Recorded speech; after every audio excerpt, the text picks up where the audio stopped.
Hola amigos y bienvenidos a este su podcast de la risa y el olvido. Como cada semana, antes de iniciar, quisiera darle la bienvenida a mis amigos. Alfa, ¿cómo estás? Buena tarde, buena noche, buen día. No sabemos qué hora sea donde estés.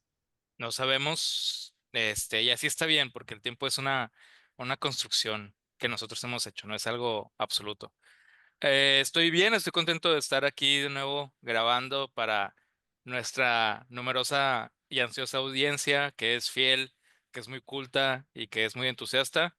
Agradeciéndole siempre sus comentarios, agradeciéndole siempre que estén al tanto del pendiente de lo que seguimos haciendo. Contento de hablar con ustedes, de verlos, aunque sea a la distancia y también de poder compartir algo que a mí me gusta mucho el día de hoy. Perfecto. Jorge Márquez, ¿cómo estás? Buena noche, buen día en la Estación Internacional del Espacio. ¿Cómo estás? Bien, Dave. Con ganas de volver a grabar, de escucharlos, de ver qué nos cuenta Alfa, que tengo noticias. La verdad es que Alfa está muerto. De hecho, por eso no podemos ver su cara. Lo que hicimos fue que metimos toda la información de él en una inteligencia artificial y ya está replicando sus comentarios. Pero, pues bueno, vamos a ver si se luce como Alfa solía lucirse. Aún así, sí estoy emocionado porque es un buen tema.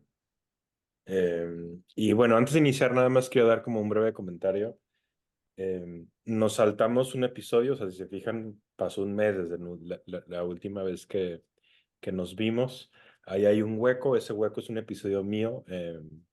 La verdad es que he estado hipersaturado de trabajo y es un episodio eh, que me he tardado mucho tiempo como en preparar. Es la continuación justo de Paradise Lost, ahora visto desde el punto de vista de Adán y Eva. Más de Eva que de Adán, pero de ambos. Lo estoy preparando ahí con cariño, pero sí me estoy tardando un poquito. Entonces, pues bueno, pido comprensión de ustedes que nos escuchan. O sea, y siempre les agradecemos su tiempo. Sé que algunos de ustedes han estado esperando ese episodio, pero bueno, mi promesa es que cuando esté, que va a ser en 2 semanas, va a estar muy interesante. Y ya, no le quiero más robar más tiempo a Alfa, la inteligencia artificial. No, estamos bien, estamos bien. Perfecto amigos, habiendo dicho eso, vamos a escuchar el programa el día de hoy con un tema muy interesante, como siempre, el camino del alma. Adelante, Alfa. Cuán amable, cuán amable. Déjame, estoy tratando de lidiar con eso, te encontré. Pueden ver la presentación que dice Las formas de la luz, parte 2, El camino del alma. Ahí veo un thumbs up del querido Dave y veo el cansancio de Márquez que parece que se va a quedar ahorita desmayado en cualquier momento. Oye, Trabajar en el Márquez, desde espacio no es aquí, fácil, amigo. es verdad, le falta ahí mucho oxígeno y muchos nutrientes. Te mandamos toda la buena vibra, Jorge. Ya sabemos que últimamente está difícil ahí en la sesión con la invasión alien y todo el trabajo que tienes que hacer reparando cosas. Pues buena vibra para ti. Bueno, Es que, gracias. esta es la parte 2. Creo que justamente el último que salió, el último que publicamos fue la parte uno, o sea, el mío, porque sí grabamos otro, pero como compartió Jorge, lo está ahí arreglando, le está dando sus detallazos. ¿Qué compartía yo la vez pasada? La verdad es que no tengo aquí esa presentación. Aquí nada más tengo esta segunda parte.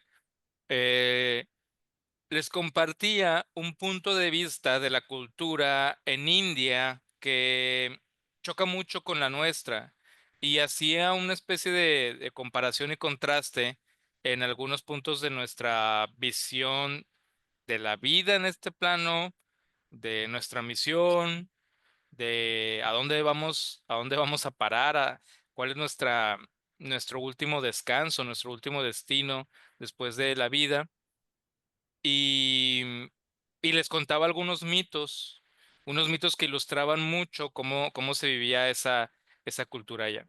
Entonces, esa parte uno se llamaba El cielo no es el fin, porque era para mí,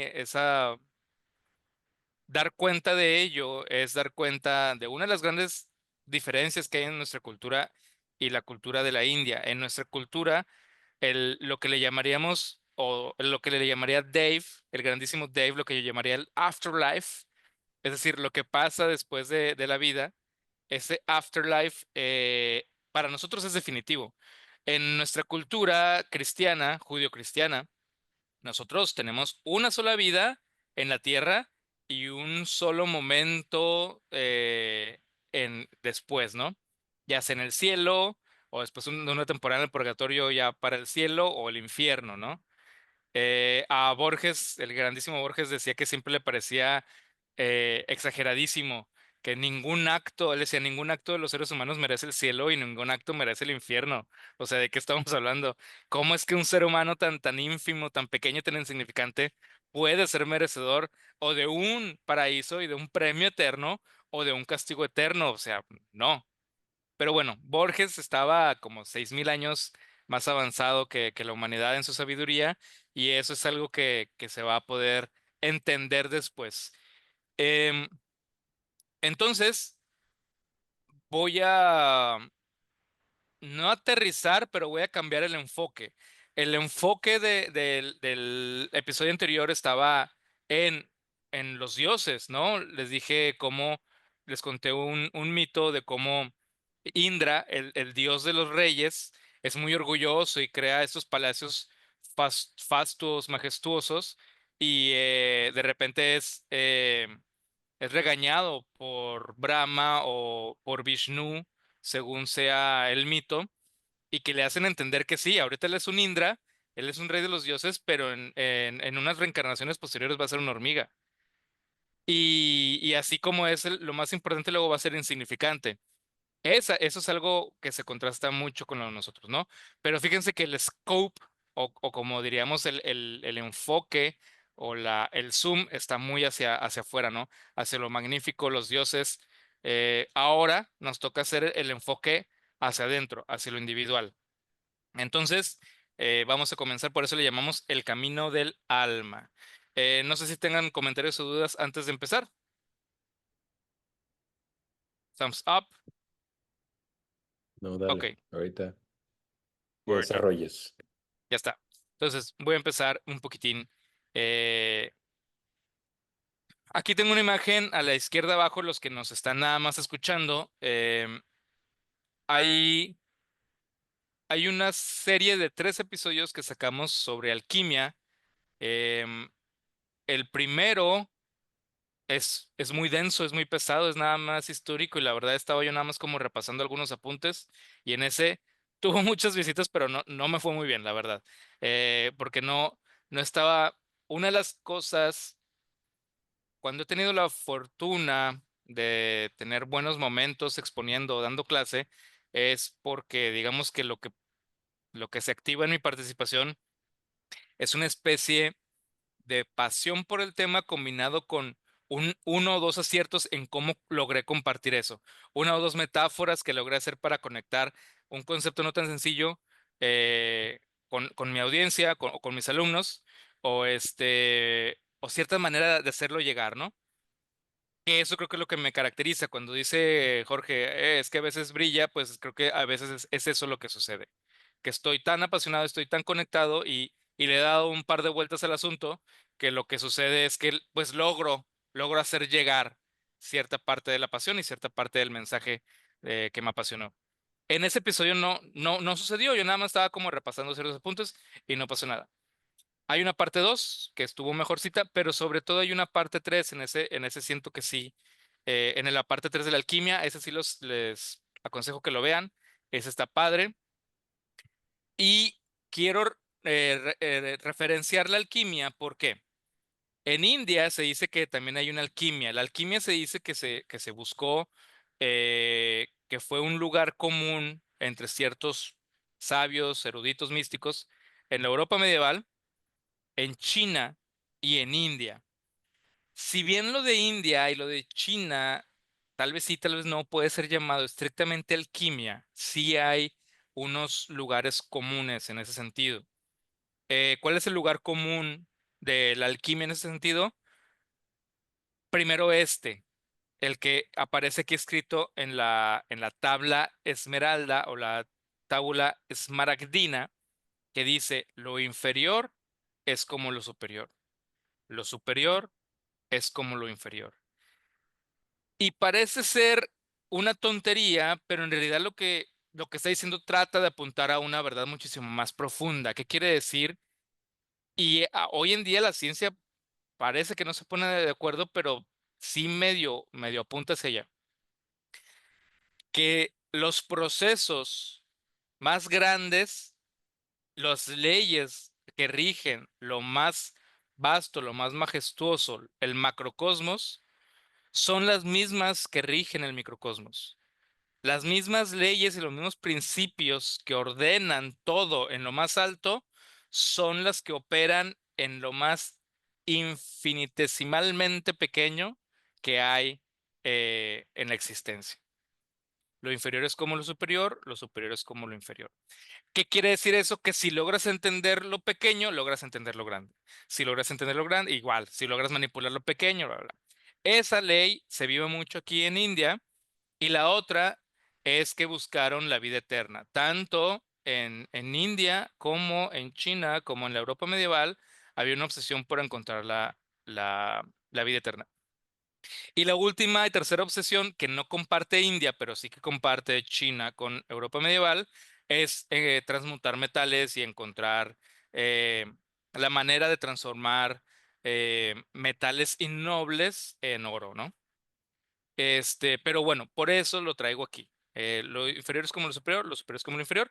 Y les recomiendo que vayan a ver ese tercer episodio de Alquimia, que ese sí he recibido comentarios de gente, eh, digamos, buscadores apasionados que les pareció adecuado el podcast. Entonces, lo recomiendo. Entonces vamos a ver eso. Justamente el episodio anterior era lo superior, ¿no? Los dioses, eh, los cielos, los grandes mitos. Entonces ya vimos lo superior. Este episodio es lo inferior. ¿Y qué es esto inferior? Vamos a hablar de los individuos. Vamos a hablar del ser humano como individuo y vamos a presentar el samsara. ¿Qué es el samsara? El samsara es, de alguna manera, esta realidad. Esta realidad en la que vivimos y, y en esta realidad está contemplado todo el cielo, todos los cielos está contemplado. Toda esta tierra en todos los tiempos, en todas las vidas de muertes y reencarnaciones, y están contemplados todos los infiernos. El samsara es como una gran mega hiper ultra esfera que es simple y sencillamente nuestra realidad y de la cual no podemos escapar y en la cual estamos, digamos, condenados a participar de ella. Y el alma es algo que viaja dentro del samsara.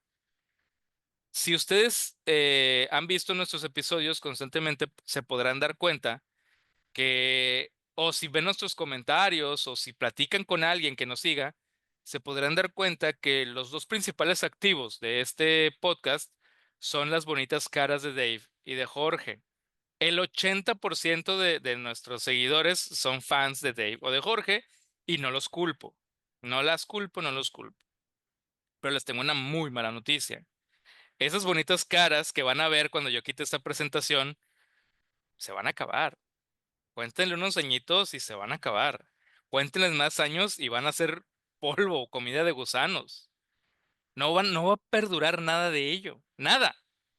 Lo que sí va a perdurar, según esta idea del hinduismo, es esa esencia que le llamamos el jiva, con J, jiva, el jiva.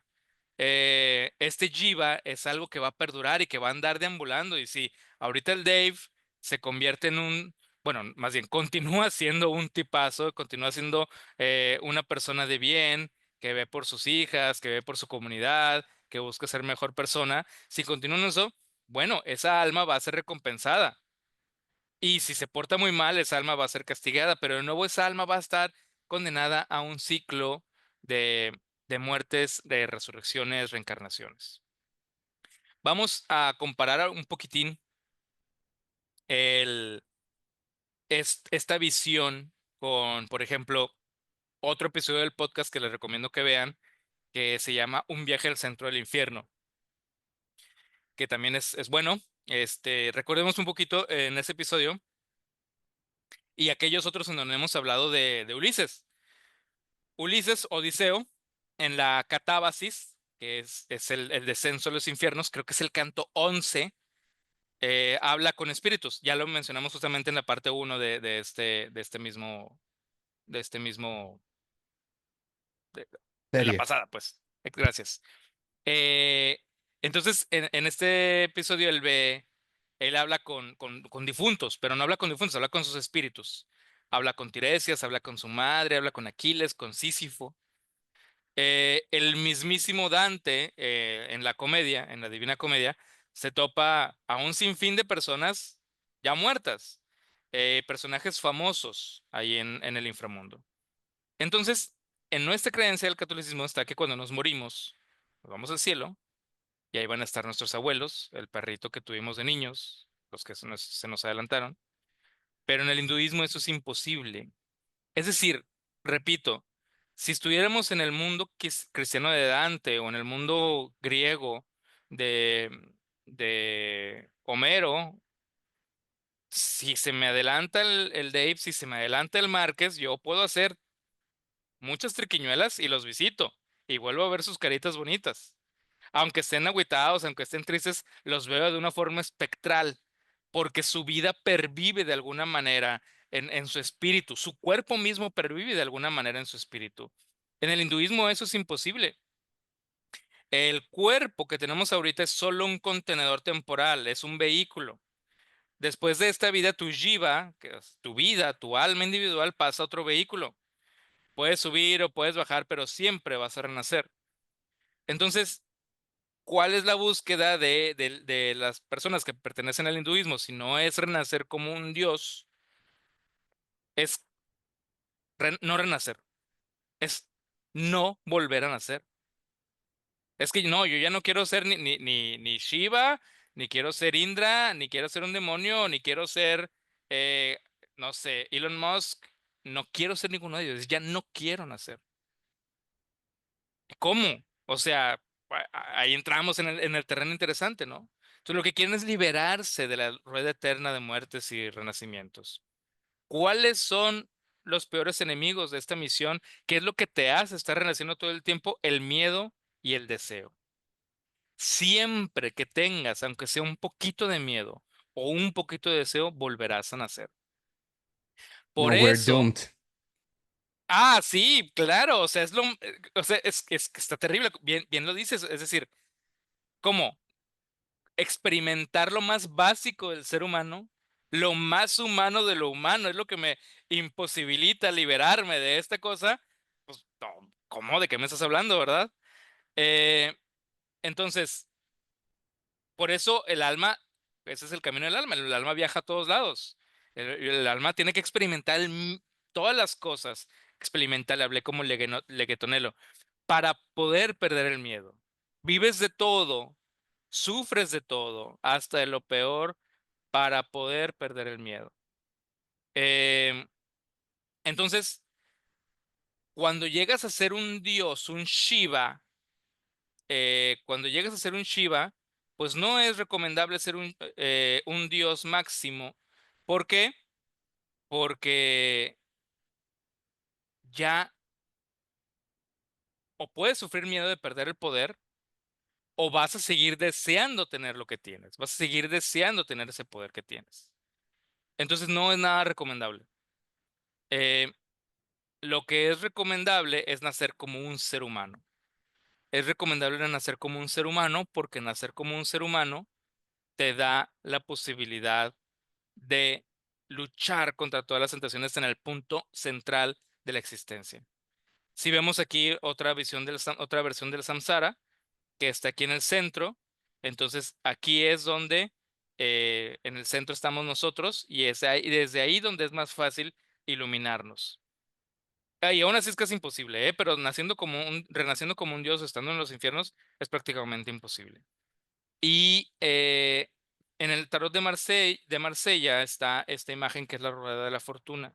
Y es la misma idea. Aquí vemos a un imp o un diablillo o un pequeño demonio, digamos como con una espada, y él está como encima de la rueda de la fortuna. Y en la rueda de la fortuna vemos a, ¿qué será? Es como un perro desgraciado, está triste porque va para abajo, y luego vemos como una especie de liebre que está pues entusiasmada porque va para arriba. Pero somos, o sea, eso somos nosotros, todo el tiempo estamos para abajo y para arriba, para abajo y para arriba. Entonces, el samsara es esta rueda de la fortuna en donde vamos para abajo y para arriba y tenemos que liberarnos de alguna manera.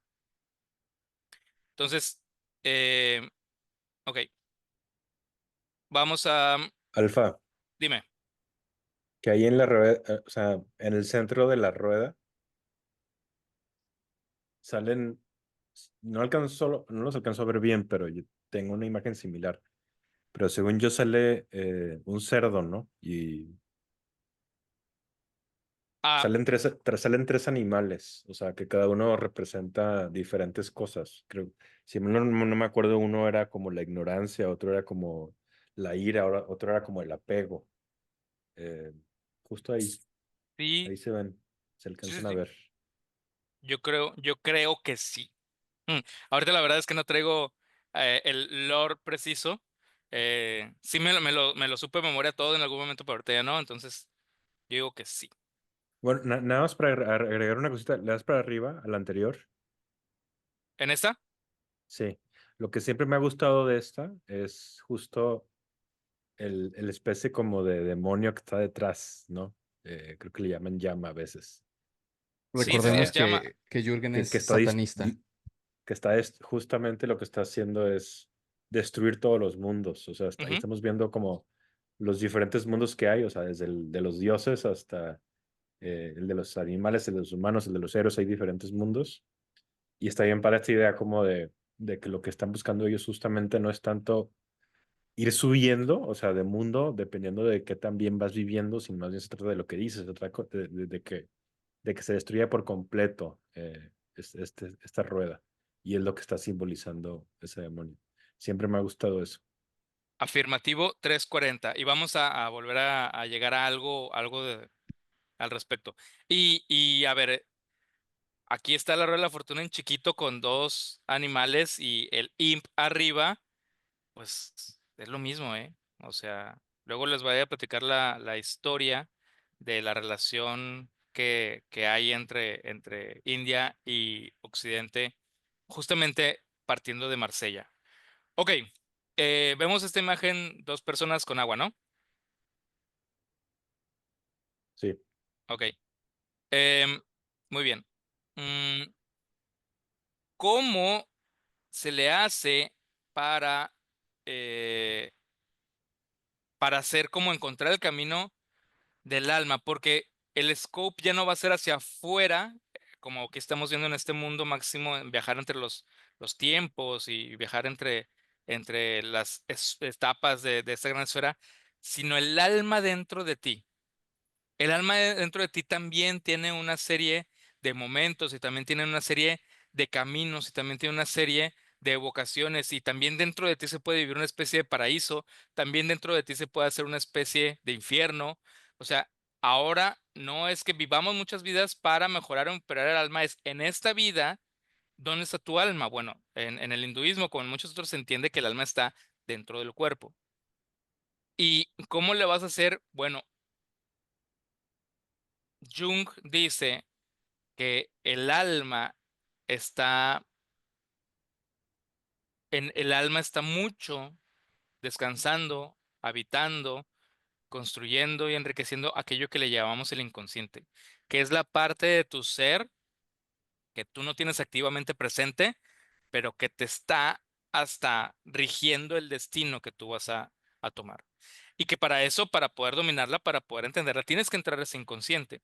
Y ese inconsciente es como el agua, por eso se los pongo aquí. Entonces imagínate que tú entras a ese inconsciente.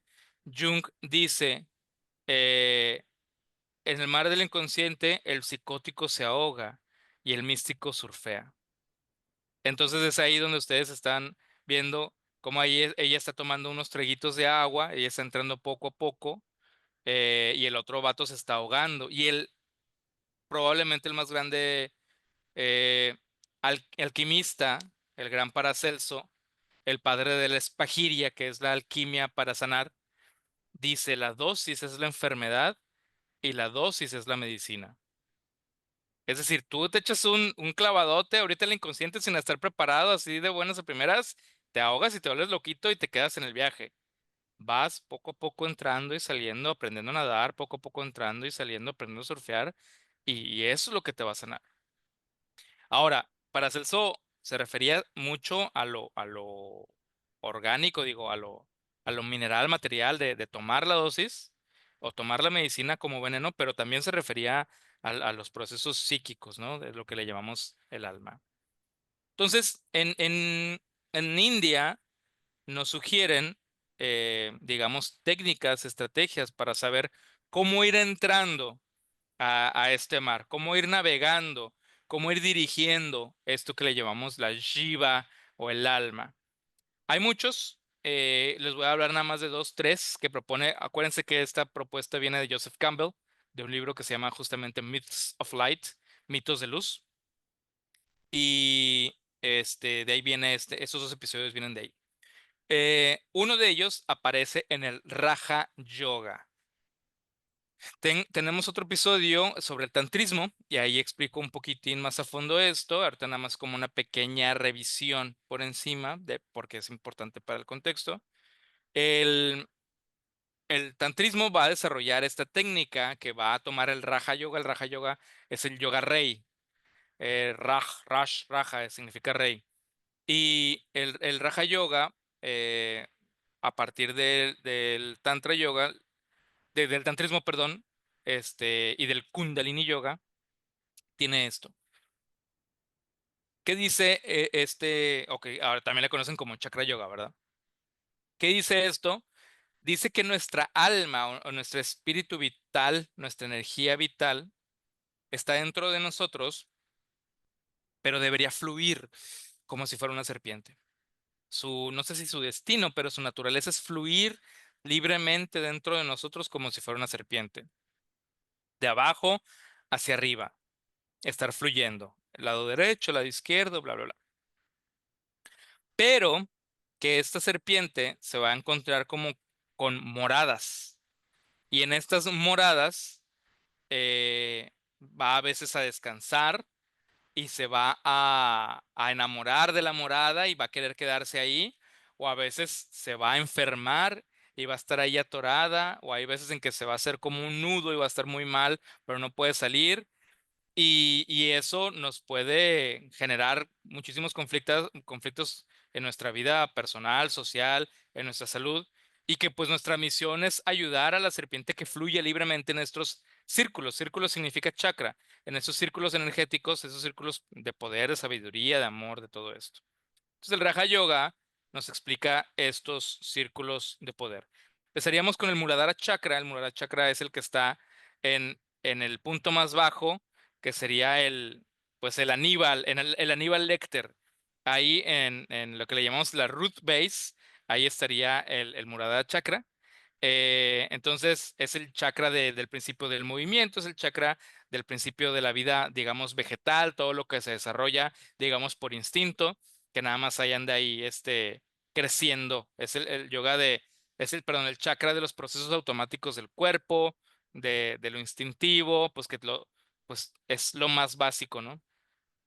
Después, en los genitales, tenemos el Svadhisthana Chakra, que el nombre es Her Favorite Resort, o sea, como su lugar de descanso favorito, porque pues a la energía le gusta pasar por ahí, le gusta estar ahí, y es una experiencia muy placentera cuando la energía anda en ese lugar, ¿no? En el Svadhisthana Chakra.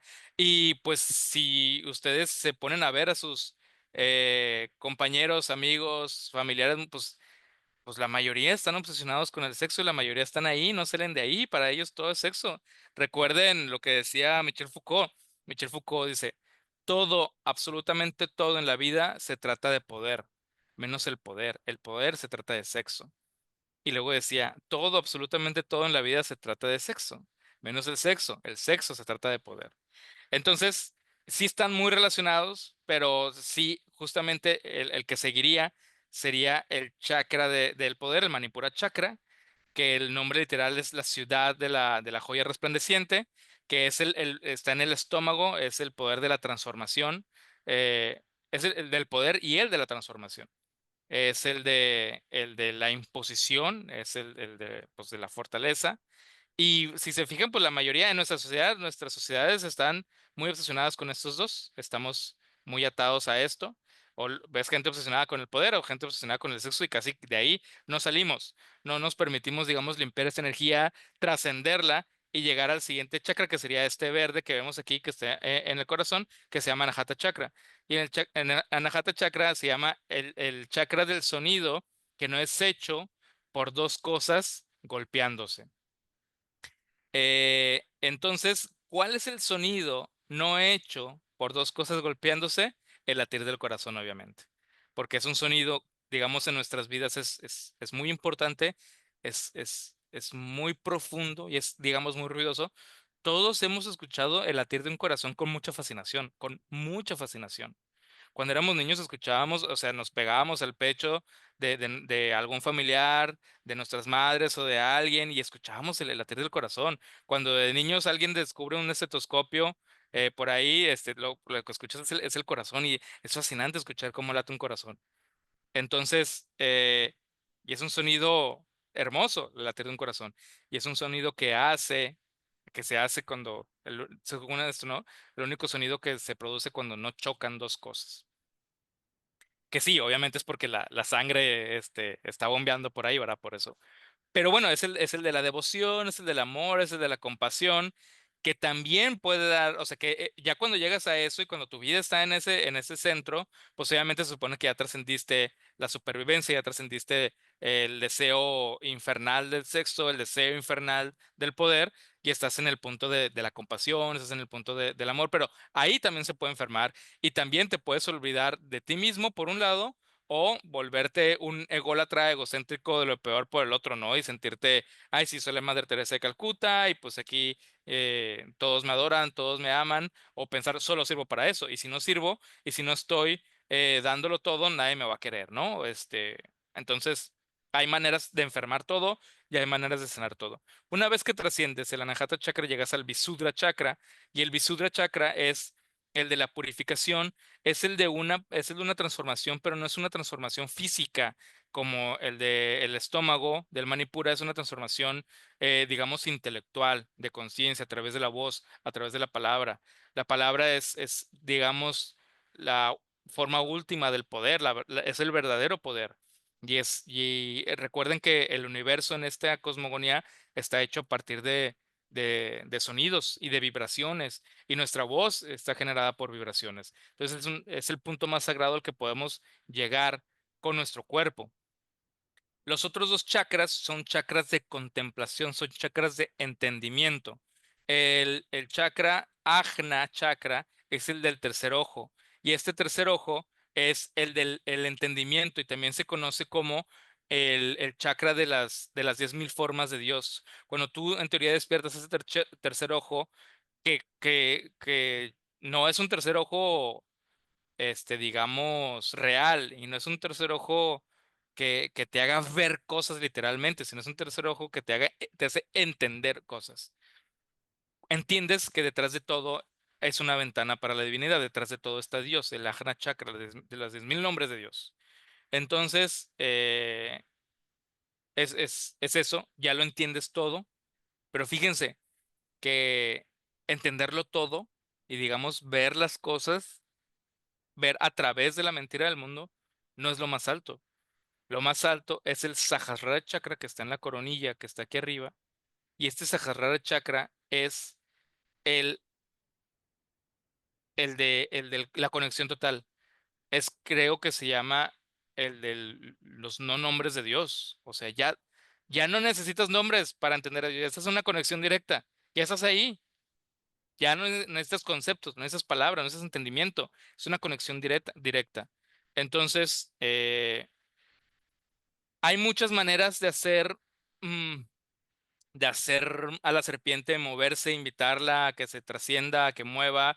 Está el chakra de las posiciones, está el yoga de las posiciones, está el yoga, pues, de las acciones, el yoga de la filosofía, el yoga de la devoción. Y pues la idea es esa, ¿no? Es como lograr dejar que la serpiente fluya en su estado natural y viviendo, iluminando sus estancias, sus círculos de poder, para que tú también te puedas liberar junto con esa energía, esa serpiente, que a final de cuentas es tu jiva, ¿no? Es tu misma alma viajando dentro del cuerpo humano que habita en este momento, que eres tú. Por eso es los caminos del alma. O sea, aquí también, o sea, como va a andar viajando entre los cielos, los infiernos y los planetas y las vidas, aquí también viaja. Y aquí también, pues tú ahorita eres muy responsable de muchas cosas de ellas. Les voy a hablar poquitín del yoga de la compasión, es interesante. Se llama Bhakti Yoga. El Bhakti Yoga tiene 5 formas. La forma más baja es la dije compasión, es un amor que es más devoción, esa es devoción. La forma más baja es la devoción del serviente al amo. Es una devoción que se tiene pues como por miedo, por tradición, por lo que sea, por ley, y pues sí está bien, pero pues, no es la mejor, ¿verdad? Luego sube, el siguiente nivel sería una devoción, la devoción que se tiene de amigo a amigo, la devoción que le tiene Dave a Jorge. Es un amor sincero, es un amor sano. Es decir, yo estoy segurísimo, Dave, que si un día a las 3 de la mañana Jorge te habla y te dice, Dave, estoy en un apuro, por favor, necesito que vengas por mí, pases por mí, me lleves, lo vas a hacer porque eres un buen amigo Pero y porque por lo estimas. supuesto que sí. Exacto. Pero hay muchas cosas que no harías por Jorge. Bueno, ya se fue, ya ves, ni siquiera Lo bueno es continuar que ya con. está grabado todo, su respuesta y luego cómo se fue. Sí. Hay muchas cosas que no harías por Pero Jorge. volví y eso es lo más importante. Aunque vuelvas mañana, en tu ausencia de hoy ya perdí algún reino, dice el poema. Este, ¿qué está diciendo? Ah, sí.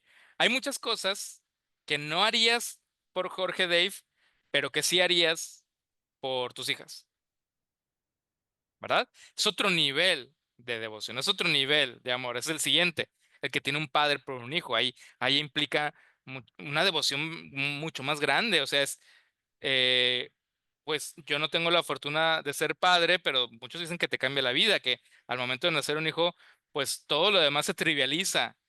Muchas otras búsquedas, muchos otros sueños, luchas se trivializan. Lo importante es esta vida y ya no es la mía. Y muchos padres, Exacto, cae en lo irracional de las cosas que tú harías porque no tienen sentido las cosas que tú harías por tus hijas, que no es algo que tú puedas controlar. ajá, e implica mucho sacrificio. Puede ser un sacrificio como silencioso, constante, ¿no? De trabajar tal vez en un lugar que no te gusta, de aguantar ciertas cosas, de bla, bla, bla, ¿no? Porque los hijos crezcan, tengan un buen destino. Y a veces un sacrificio está muy, muy inmediato, muy real, me cruzo para que me coma a mí el león y no a ella. Definitivamente muchos padres serían eso por sus hijos. Eh, en India es más importante una esposa que unos hijos, entonces el siguiente nivel sería el del esposo a la esposa.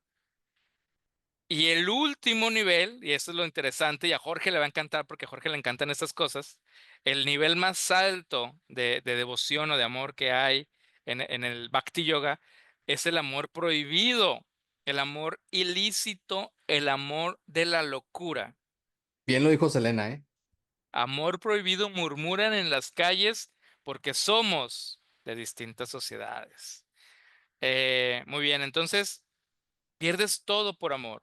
Y yo sé que Jorge le suenan las campanas aquí porque es muy parecido al estadio religioso de Kierkegaard. Muy, muy parecido. Un nivel de devoción, de entrega, de fe, de amor que raya en la locura. Y es necesario que raye en la locura.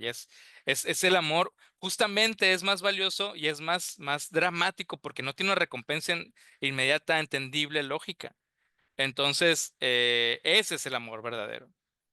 Entonces, la función del cuerpo es poner a tu jiva en tu alma inmortal en el reino de la experiencia temporal. Y les decía que el amor, que el deseo y el miedo es lo más terrible. Y una pregunta válida es, ¿por qué complicar tanto las cosas innecesariamente? ¿por qué a huevo? O sea, ¿por qué tiene que ser así? ¿Por qué no la creación puede ser, pues ya una creación lista, libre, bonita, ready for everyone, ¿no? Ahora, también una complicación tremenda, lo vimos tanto en el primer episodio del del Paradise Lost de Milton, que nos platicó Jorge, y lo vamos a ver en el siguiente, es que ese tipo de objeciones también se hacen en el cristianismo. ¿Por qué es necesario que sea tan complicado todo?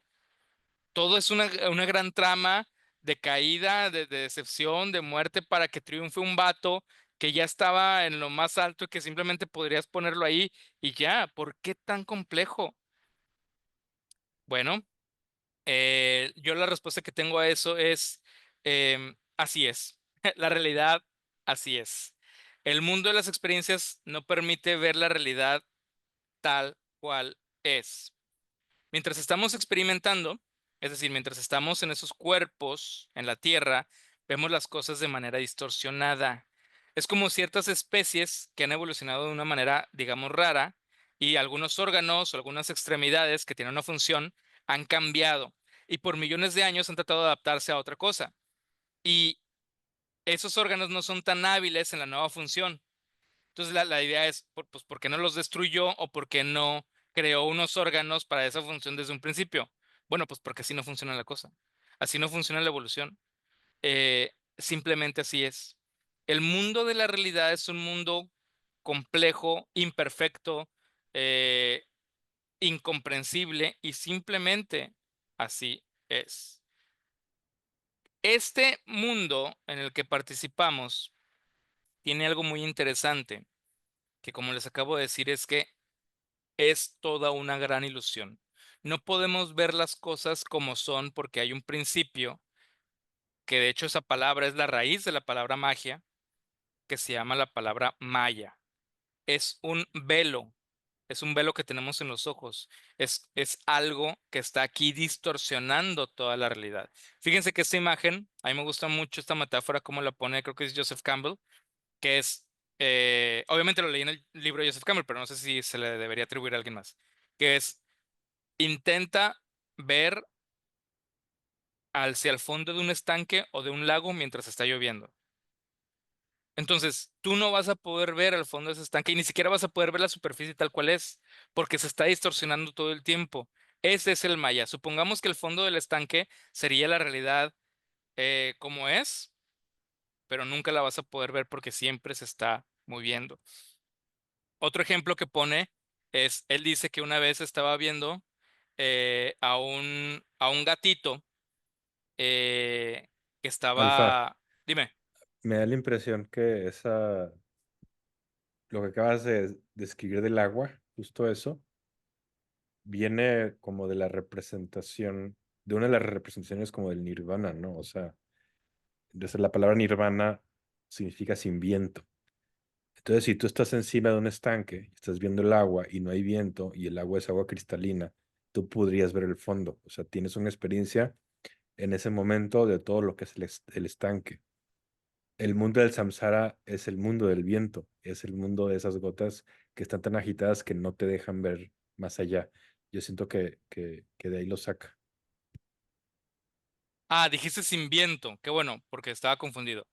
Sí, nirvana significa como blow out, como el último aliento, Sí, como una como, extinción. ajá, como eh, soplar la vela, de hecho. De hecho, del nirvana voy a hablar después, pero sí, sí tiene mucho que ver. Tiene muchísimo que ver. Hay una frase también que a mí me apasiona que se le atribuye al Buda histórico, a Siddhartha Gautama Sakimuni, que es eh, las, las aguas lodosas o las aguas alteradas, es mejor dejarlas en paz.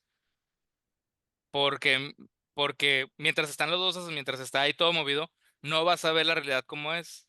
Y si te metes a pelear, y si te metes a desesperado, lo vas a alterar todo más y lo vas a dejar peor. Entonces mejor déjalo en paz, deja que se asiente todo y vas a poder ver las cosas como es. Entonces creo que tiene que ver con eso. Otra cosa que ¿qué están viendo ahí ustedes? las gotas todavía. Ah, ok. Aquí, que explica Joseph Campbell es dice que él entendió bien el principio del Maya y de cómo estamos ilusionados por él cuando vio a su gatito, que su gatito estaba en un espejo que no estaba colgado, estaba en el piso recargado, y el gato se vio en el espejo y se asustó y estaba confundido con la imagen y se asomaba atrás del espejo, pero no veía al gato. Y que cuando volví, no veía al gato que había visto, ¿no? Y que cuando volvía, ahí estaba. Y se volvió a asomar y no había nada, y luego volvía y ya. Entonces dice, el Maya siempre nos dará una imagen distorsionada como el del agua, pero detrás del Maya no hay nada. Detrás del Maya no es que en realidad hay una realidad limpia, pura, detrás del Maya. No, el Maya es la posibilidad misma de experimentar esta realidad. O sea, la ultimate reality, lo que está detrás, no es experimentable. No hay nada, no está configurado. Entonces, el mundo de las experiencias es el mundo del Maya, es este mundo imperfecto, es básicamente la ilusión. Fuera está la realidad desnuda, no configurada, incapaz de comprender para nuestra mente o nuestros sentidos o nuestro entendimiento. Con esta idea ya se ha jugado varias veces. Una de las veces en la que se juega es en Odisea 2001, cuando el astronauta atraviesa el evento Horizonte, se encuentra en un hotel humano así, y los seres interdimensionales le dicen, a ver, güey, no estás en un hotel. Creamos este tipo de realidad para que tú no se te destruyera la mente, la cabeza, el entendimiento, porque lo que es en realidad tú no lo puedes experimentar, tú no tienes la capacidad de vivirlo. Entonces, esto es lo medio humanamente que te podemos dar. Que juega mucho esa idea del cine, ¿no? También lo vimos en Contacto, que hacen algo similar. Claro, y también lo vemos en Interstellar. En Interstellar, cuando Matthew McConaughey está en el tercer acto, la forma en la que se ve el tiempo y el espacio, con muchos espacios así como distribuidos, tiempos distribuidos en el espacio, también es una manera a la que él se le representa la realidad, pero que no es la realidad en sí, es solo cómo se le puede representar para que él medio pudiera entender o no lo exportara a la cabeza. Entonces, es una idea que ya tenemos en la cultura. Detrás de eso no hay nada, porque no está configurado. El Maya es la posibilidad misma de experimentar, pero a final de cuentas es una ilusión y no es la realidad tal cual como es. Entonces, ya mero acabo, nada más voy a explicar dos imágenes, o más bien dos aspectos de la divinidad, de nuevo voy a hablar un poquito de la divinidad, que demuestran lo lejos que estamos culturalmente de ese entendimiento. Y estos son, uy, déjenme, aquí está. Aquí vemos a la poderosísima diosa Kali, la negra, literalmente Kali, la negra, o otro aspecto de Kali es Durga, otro aspecto de Kali es la Shakti de Shiva, que de hecho en las representaciones la vemos pisoteando a Shiva. Shiva no está precisamente muerto, pero sí está sometido. La vemos con muchas Así como le cabezas. gusta el alfa. No, no, Jorge, que pues la vemos ahí con muchas cabezas humanas. Hay interpretaciones que dicen que es a todos los que destruyó y liberó del ego violentamente y pues la vemos, hay una posición en su mano derecha superior porque tiene cuatro. Exactamente. Entonces, no se olviden qué significa esa. Esa es muy importante. Pero a final de cuentas, esta es una imagen muy bonita de las muchas representaciones de Kali. O sea, hay muchas muy terribles, y es una diosa de la destrucción. Eh, pero eh, para nosotros es de alguna manera, de entrada, la destrucción no es de un dios en nuestra cultura, la destrucción es del diablo. En nuestra cultura, sobre todo cristiana. Porque, por ejemplo, en los judíos y en los griegos sí hay destrucciones por parte de los dioses, pero acá no, en los cristianos no. Pero muchas veces también cuando tenemos figuras de muerte o figuras de destrucción, son esencialmente solo eso. Y acá no. Kali eh, también es madre. Cali también es protectora. Cali también es de alguna manera proveedora de ayuda. Entonces, en nuestra civilización occidental hacemos a las deidades buenas, buenas, ¿no? El bueno es bueno y el malo es malo. Pero en el Oriente, acá en el hinduismo, las características suelen venir en la misma persona, las opuestas, y eso es súper valioso y eso es súper importante. Cómo empiezan a tener elementos que ayudan a destruir los pares de opuesto. Porque pues la vida es así en todos los aspectos, o sea, no porque uno ya fue bueno ya no puede ser malo, y no porque uno fue malo ya no puede ser bueno. Y eso es para mí que ilustra una gran sabiduría. Y la otra figura es el Nataraja. El Nataraja, que aquí lo vemos, muy mono él, es un aspecto de Shiva, del dios Shiva, que Shiva todo el tiempo está meditando, está o haciendo yoga o está meditando, está acumulando poder. Y es el yogi, el dios yogi, es el gran dios del yoga y tiene una gran sabiduría, tiene una gran paciencia y todo esto. Pero cuando se levanta a danzar y se convierte en este Nataraja. Este es Shiva. Shiva en su aspecto destructor. Esta es la danza de la destrucción. Él también tiene 4 brazos. Y si se fijan, también el brazo derecho superior hace la misma señal que Kali. Voy a empezar a describir primero los otros elementos. Este primer, vemos por ahí, no se ve muy bien, tal vez sí, un tamborcito. Este tamborcito es el tambor del sonido de la creación. Recuerden que ahí todo es sonido, vibraciones. Entonces, este es el sonido de la creación. Él tiene ahí la creación. Tiene el tambor del sonido de la creación. Y luego también tiene la llama, la Agni de la destrucción. Esta llama es la que le ayuda a destruir todo en esta danza del final de los tiempos. Luego una mano está apuntando hacia su pie y esa pie le está, esa mano más bien está apuntando al pie porque le está diciendo, todos vengan a bailar, todos participen en este baile final de la destrucción de este universo.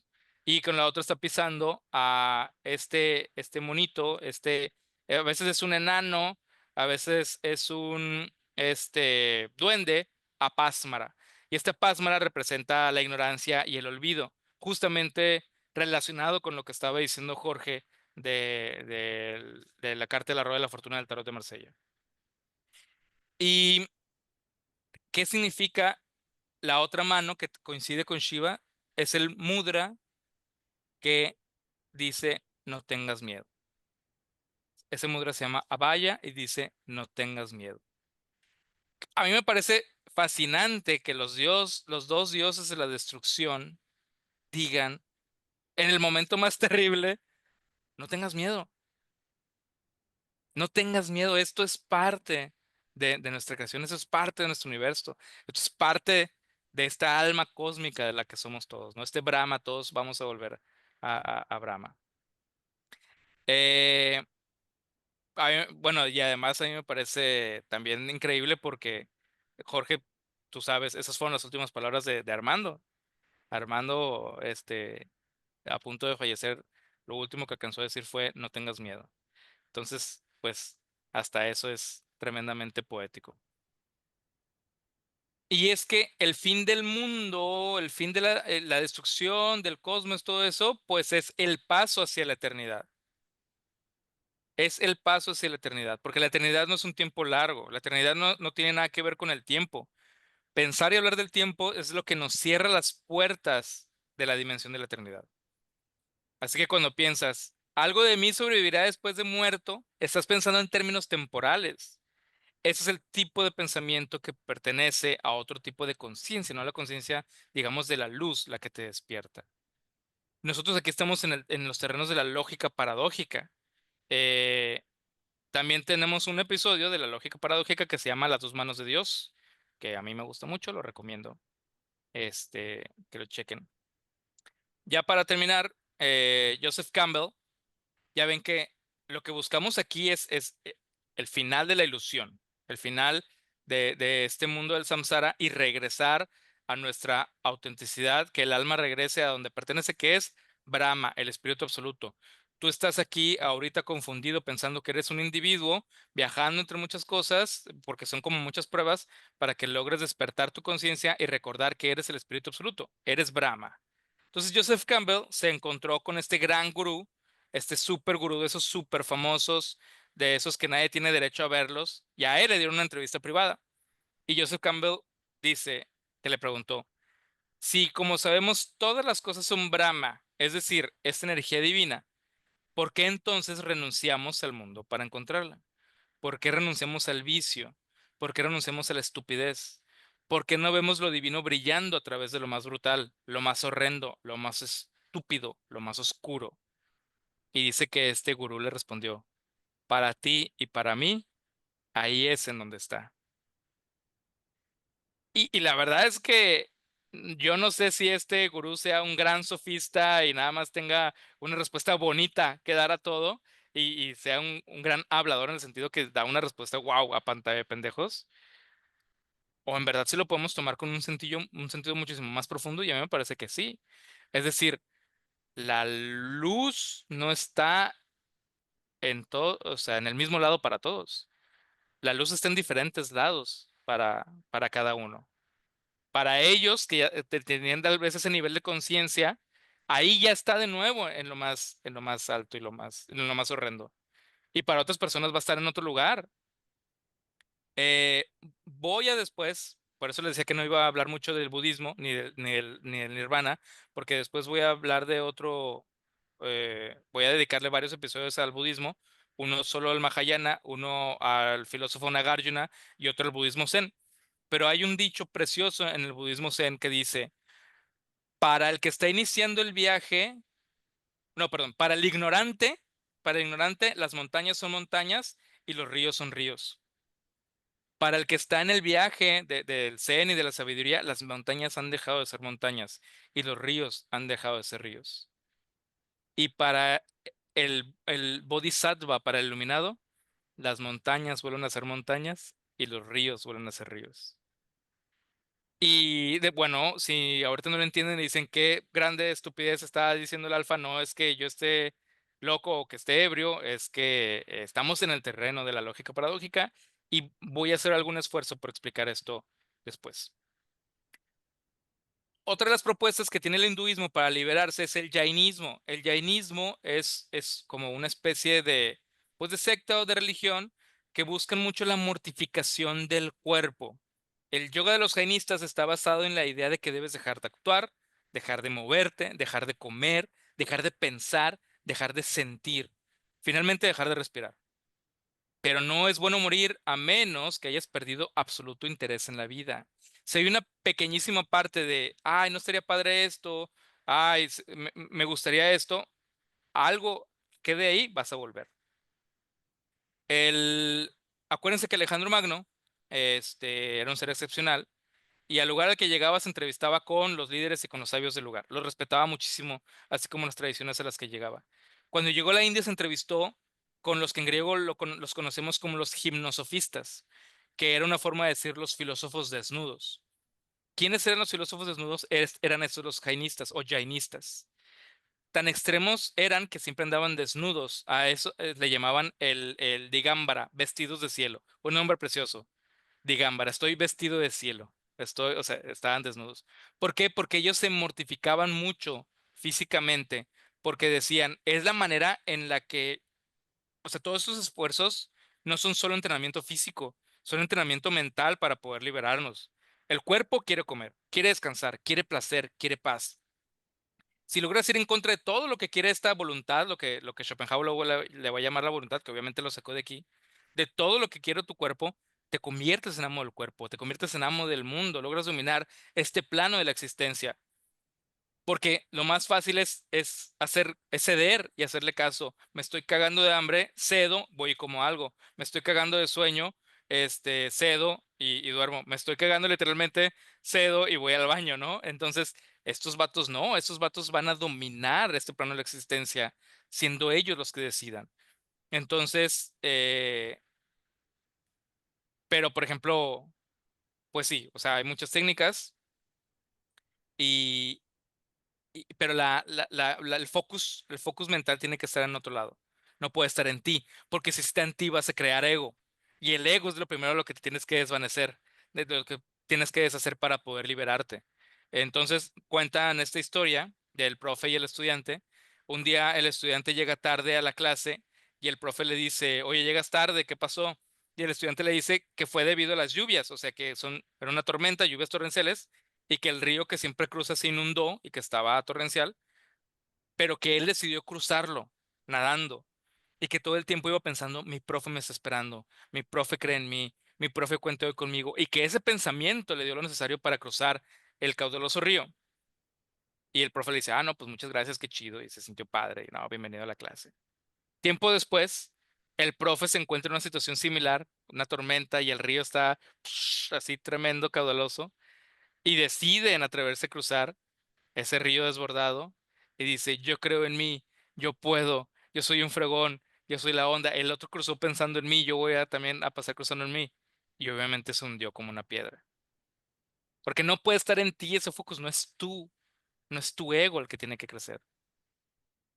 Eh, entonces, ahorita de lo que estamos hablando es del moksha. Ah, no, pues de hecho, perdón, aquí vemos dos imágenes, se llaman del Starving Buddha, que es Siddhartha Gautama Shakyamuni. Algún tiempo fue discípulo de Mahavira. Mahavira es el tercer Tirthankara del Jainismo. El Tirthankara es como el líder supremo de ellos, ¿no? El enviado, como su gran apóstol. Y Mahavira fue maestro de Siddhartha Gautama Sakya, fue maestro de Buda. Y el Buda se mortificó. El Buda mortificó su cuerpo, dejó de comer, dejó de moverse, dejó de hacer todo. Y esa es la etapa del Starving Buda. Aquí lo Son, vemos, son shamanas, ¿no? Así le dicen en su idioma original, ajá. según yo. Entonces, aquí lo vemos, vean, o sea, está a nada de desaparecer, a nada de desaparecer. ¿Cómo se llama? Esta mortificación del cuerpo llegó a este límite a Siddhartha, y Siddhartha en algún momento descubrió que no era por ahí. Cuenta la leyenda que él estaba en esa situación y que llega una mujer y le ofrece un cuenco con leche, que Buda se lo bebe y le parece tan delicioso y dice, ¿qué chingado estoy haciendo aquí? O sea, esto no es el camino a la iluminación, esto no es el camino a la liberación, esto me está atando más. O si ese es el camino para alguien, este no es mi camino. Y él decide buscar su propio camino. Y, Pero, y, pa- y pasa años ahí. O sea, en una de las versiones son como 7 años. claro, sí, Siddhartha era un buen aprendiz. O sea, no es alguien que va a probar por encima lo que dice que está aprendiendo y decir que no le gustó y se va. No, buen aprendiz. De aquí de lo que estamos hablando es del moksha. Estamos hablando de esta iluminación. Estamos hablando de este momento en donde a través de una iluminación espontánea o una iluminación buscada, gradual por años, tú logras encontrar un equilibrio o una fluidez, más bien una fluidez perfecta o sí, natural en el alma dentro de tu cuerpo, y tu alma decide que ya estuvo bien, que ya se cumplió, que ya no tiene que experimentar más cielos, más infiernos, más tierras, más vidas para despertar, para regresar a donde pertenece, que es la conciencia cósmica, que es el Dios absoluto, el Dios eterno del que siempre ha sido parte, pero el que algún tiempo se olvidó que era, que pertenecía y que estuvo confundido y creía que era un pequeño individuo. Ese Dios absoluto, ese Dios magnífico llamado Brahma. El moksha, en ese sentido, sí dejó de ser minúsculo. Ah, esta imagen es preciosa. Dejó de ser una gota y me doy cuenta que soy el mar. Siempre fui el mar, pero yo me experimentaba como una gota. Y yo decía, oh, soy esta gota, y mira, ahí hay otra gota, gota, pero soy el mar. Ese es el moksha. Saber experimentarte y descubrir que eres el mar. Entonces, luego hablaremos del nirvana, por supuesto, pero ves que el budismo es otra cosa fascinante, impresionante. Tal vez luego también hablemos del Vedanta, de la Advaita Vedanta, pero ahorita esto es lo que yo les quería proponer, como lo propone Joseph Campbell. Aquí el alma, el camino del alma no es ir a una última morada, la morada de los héroes o la morada de los dioses o el fuego infernal eterno. Simplemente es atravesar de una orilla a otra orilla. Eso es todo lo que tengo que decir de los caminos del alma por hoy.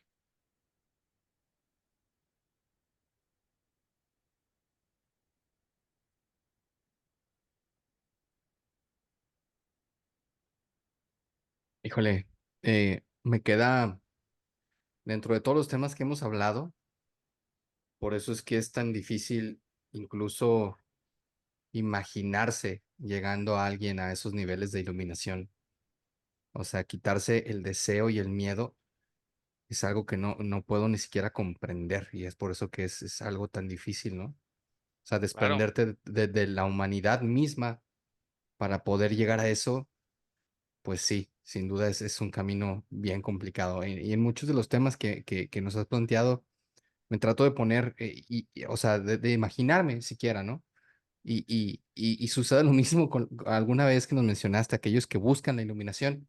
El siquiera estar en la búsqueda de no te permite llegar a ella. O sea, es bien exactamente. difícil. Ajá. Es bien difícil. Y he estado poniendo atención y corazón y el alma y es bien interesante ponerse en ese sentido y tratar de comprenderlo, ¿no? Aunque es incomprensible. Sí.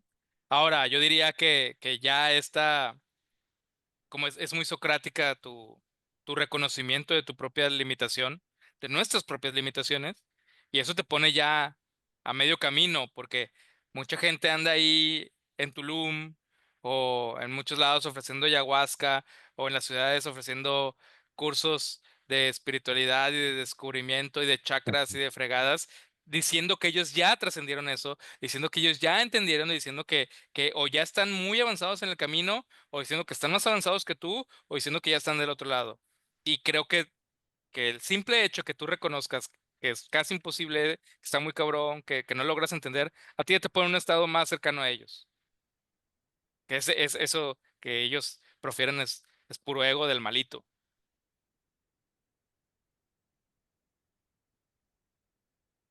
Jorge, ¿quieres agregar algo antes de cerrar el programa? Sí, o sea, varias cosas, pero por eso no sé si quieres decir algo más. ¿No? Go ahead, Sí my me friend. escucho? Ah, ok. Sí, la verdad es que estuve pensando varias cosas durante el episodio y no quise interrumpir a Alfa para no quitarle la inspiración.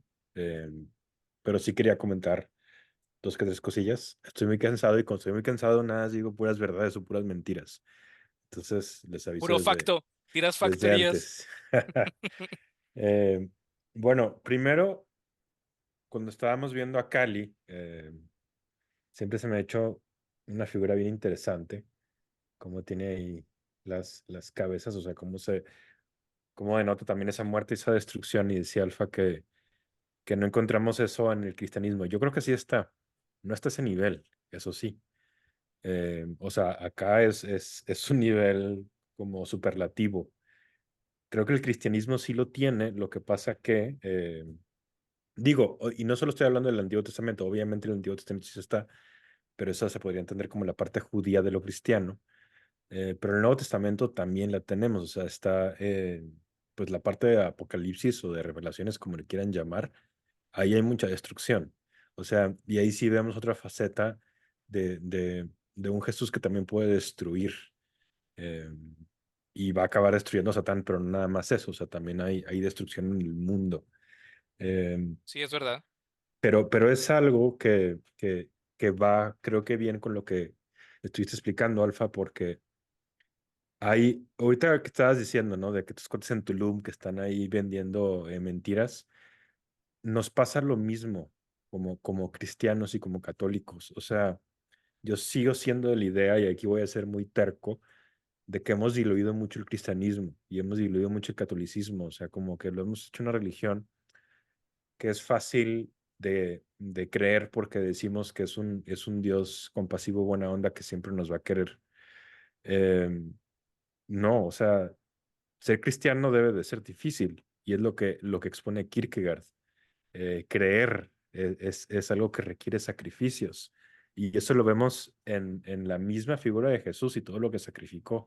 Y aunque haya gente que diga, bueno, sí se sacrificó por nosotros por el pecado original, está bien, pero aún así, como que seguir lo que él exige desde la Biblia, desde desde el texto, está muy complicado. Eh, pero bueno, o sea, siento que otra vez, o sea, como que sí está ahí esa destrucción, sí está ahí esa violencia y sí está ahí también esa religión que te puede exigir muchas cosas. Creo que todas las religiones te lo exigen de forma distinta y somos nosotros los que muchas veces nos quedamos pequeños frente a ellas, frente a esas exigencias de las religiones. Eh, Otra cosa que se me vino a la mente fue como... Y lo pensé cuando estaban diciendo lo de Odisea 2001, justo. Estaba pensando en eso y luego dijeron Odisea 2001 y dije, pues hasta con eso embona, porque estabas hablando del Maya, que es un concepto que a mí también se me hace bien interesante. O sea, la ilusión. eh, y la ilusión en los seres humanos podríamos interpretarla hasta cierto punto, que la tenemos justo, o sea, ya no es una interpretación aquí hinduista, o sea, más bien lo estoy elaborando desde otro lado, pero que te lleva a lo mismo. Es como este momento en que como especie desarrollamos la razón. Bueno, más bien nos convertimos en la especie que somos evolutivamente y de repente despertamos la razón. eh, y algo que hace la razón es que la razón es como, es el mundo del lenguaje complejo y es un mundo de representación. ¿A qué me refiero? A que una vez que tú haces lenguajes más complejos, estás viviendo en un mundo que metemos todo en cajas, metemos todo en conceptos, en palabras, en signos, en símbolos. Pero eso nunca es lo que es.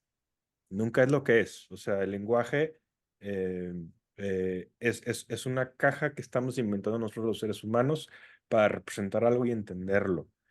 Pero eso nunca va a ser el ser, nunca de los nunca. Entonces, nuestra razón se acaba convirtiendo en lo más espectacular que tenemos por un lado, por otro lado también en nuestra cárcel. O En un sea, gran impedimento, sí, es justamente ese principio justo que nos porque tienen la acabaría ilusión de engañando. entendimiento. Ajá.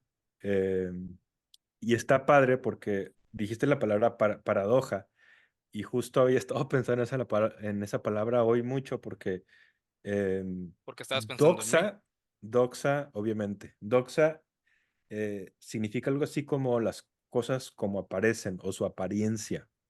Entonces una paradoja es precisamente cuando es algo que no es lo que parece. Eso es una paradoja. Y es un argumento que utilizan muchos filósofos racionalistas, desde Parménides, por ejemplo, para echarle a Heráclito. eh, y es bien interesante porque dicen eso, o sea, dicen, hay muchas cosas que la experiencia eh, te dice que el mundo es de cierta forma. La experiencia te va a decir que el mundo no se mueve. La experiencia te va a decir que el mundo es el centro del universo y del sistema solar. Ya sabemos que es mentira y sin embargo parece que la Tierra no se mueve. La experiencia te Claro. está diciendo la Tierra no se mueve y sí se mueve. Es una paradoja, ¿no? Entonces ahí el racionalista está diciendo, ves, o sea, no te dejes engañar por los sentidos, más bien encuentra las verdades a través de la razón, a través de la matemática, que eso se relaciona un poco con lo que dijiste al principio, o sea, lo más grande y lo más pequeño en realidad funcionan de la misma manera. Bueno, eso, pues, ¿cómo llegas a eso a través de la razón? O sea, es como decir que a través de la física cuántica, que es la física de lo más pequeño, podríamos entender lo más grande. Son las Ujú, mismas leyes, lo que pasa es que no tenemos la teoría también desarrollada y el cómputo también desarrollado para que nos alcance, pero es la idea. Pero ujú, lo interesante de todo eso es que sigue siendo la razón, o sea, eh, puedes llegar a esa paradoja también desde la razón, o sea, desde decir, eh, eh, los sentidos nos están engañando, entonces tienes que utilizar la razón para escaparte de, de, de, de esas apariencias, ¿no? Pero es bien interesante porque acá desde el hinduismo te están diciendo, no, o sea, la razón misma acaba siendo la cárcel más grande de todas. ujú, Eh, entonces, pues bueno, es bien interesante, o sea, es bien interesante cómo puedes analizar algo desde muchos puntos de vista. Y ya lo último en lo que estuve pensando mientras estabas hablando es que hubo un momento en que dijiste que por qué era tan difícil, o sea, por qué es tan difícil lo que te está diciendo, ¿no? En este caso el hinduismo, y también es difícil lo que te está diciendo y lo que sucede en el cristianismo y en el judaísmo, la caída del hombre, porque es difícil. Eh, yo diría desde mi punto de vista agnóstico, es difícil porque la vida es difícil porque estamos llenos de sufrimiento por todos lados, porque la vida es así, es brutal, es corta, es dolorosa, es difícil, es cansada. Em, y entonces, como una especie que de repente despertamos la razón y que empezamos a poder darnos cuenta de una manera más consciente de todo ese sufrimiento, no solo sentirlo, sino ser consciente del mismo, las religiones pueden ser precisamente parte de esa búsqueda de cómo lidiar con este mundo que es un mundo que nos devora, ¿no? Bueno, la Entonces, antropología de la religión ahorita es tal vez en lo único que coincide. O sea, ajá, las religiones nacen tratando de darle sentido a este mundo que acabas de decir nos devora. así es. Y ya habías dicho ahí un libro de Campbell, yo también le recomiendo este, no se alcanza a ver bien, maldita sea, ahí está. La Se máscara de llama, Dios. Las máscaras de Dios. Ah, sí, The Masks of God. son 4 libros, es una colección que se llama Las Máscaras de Dios, también para el título es de Joseph Campbell también.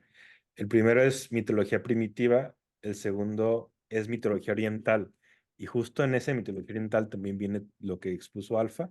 Yo lo leí en este texto de Campbell y también está padrísimo. Entonces, yo creo que es mejor que empiecen por el que dijo Alfa, pero si les gustó y si quieren aventar como todo un viaje, no solo por mitologías orientales y religiones orientales, sino de todo el mundo occidentales y primitivas, esa colección está bien chida. Que además, qué título tan hermoso, ¿no? Sí, me encanta. Las Máscaras de Dios, está padrísimo. Y lo Sobre todo. interesante es que Dios necesita esas máscaras para hacerse presente con nosotros. O sea, detrás de la máscara no hay nada, al menos para nosotros. No, y qué forma tan bonita de ponerlo, porque puede significar lo que acabas de decir. Y también o sea, y también se entiende este rollo de, en el primer texto vas a ver dioses de diferentes partes de África. Y luego en el segundo texto ves dioses de India, de Japón, de China. Y luego ves dioses de Europa. Y luego ves, o sea, y la cosa de ahí es, todas son las máscaras de Dios, ¿no? O sea, Todas son bajo, parte de nuestra pequeña humanidad, tratar de entender lo trascendental, que es lo hermoso. O sea, son las ajá. diferentes representaciones que están sesgadas por la realidad de las diferentes culturas, que es algo maravilloso. Esa es una de las cosas por las cuales yo defiendo las religiones. Pero bueno, luego desarrollamos más que ahorita Jorge ya se tiene que ir a dormir. Tiene que apagar todos los switches del ala de la estación en donde está y flotar. Al Gravedad lado de cero. Superman y su perro. Pues bueno, cerramos un episodio más. La verdad, a mí me encantó, me gustó mucho este episodio. Usted díganos si nos gustó, qué pregunta se hace a partir del tema. Como siempre, coméntenos aquí abajo, o déjenos su comentario, que siempre nos da mucho gusto saber de ustedes. Y nos vemos pronto. Ya saben que tratamos de subir cada 15 días los capítulos en este su podcast de la risa y el olvido. Bye. Bye.